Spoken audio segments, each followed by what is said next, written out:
2016 Chevy Impala 3.6 liter engine. Under hood overview. Engine oil fill cap. Engine oil dipstick. Air filter. Mass airflow sensor. Electronic throttle body. High side refrigerant cap. The low side refrigerant cap is underneath the air box in the corner. Engine computer or ECM. Brake fluid. Engine coolant. Battery.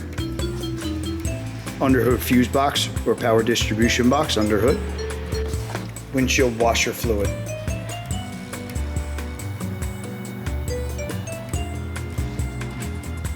Engine oil filter. Be careful, catalytic converter is right there. Very careful, the catalytic converter is hot. Engine oil drain plug.